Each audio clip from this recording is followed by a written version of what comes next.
Naitala ang kabuuang 200,165 tourist arrivals sa isla ng Boracay sa buwan ng Marso sa gitna ng kinakaharap na energy crisis ng bansa dahil sa nagpapatuloy na Middle East tension. Nananatiling maunlad ang turismo sa isla matapos na itampok ang isla sa B2B Tourism Engagement Program 2026 sa Kuala Lumpur, Malaysia, pagbalik ng mga international cruise ship at domestic travelers. Ayon kay Katiklan Port Administrator Esal Flores, umaabot ng nasa 6,500 ang tourist arrival bawat araw kung kaya't nitong Marso ay nakatala ng 164,922 domestic tourists, 2,380 na overseas Filipinos at 32,925 naman ang foreign tourists. Ngunit hindi aniya matiyak kung maitatala pa rin o malalampasan ngayong taon ang 12,000 tourist arrival noong Biyernes Santo 2025 dahil sa sunod-sunod na pagtaas ng produktong petrolyo na nagpapahirap sa mga bakasyonista, lalo na ang mga naglalakbay by land. Simula ngayong Huwebes Santo ay inaasahan na ang pagdagsa ng mga inbound at outbound passengers sa Katiklan Port mula sa Batangas at Mindoro Port. Nabatid na itinakda ng local government unit ng Malaya sa 2.6 million ang target tourist arrival sa Boracay ngayong 2026. Sa mga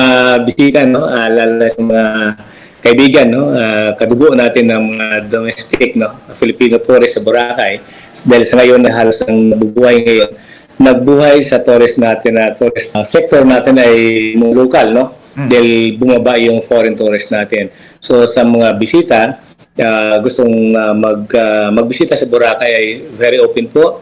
Una-una, pagdating sa security kayo.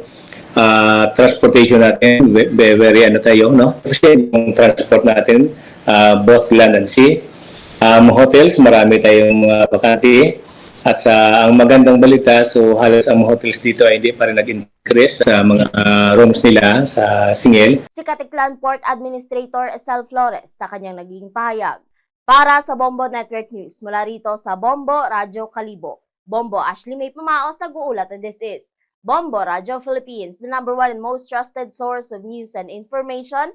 Basta Radyo! Bombo!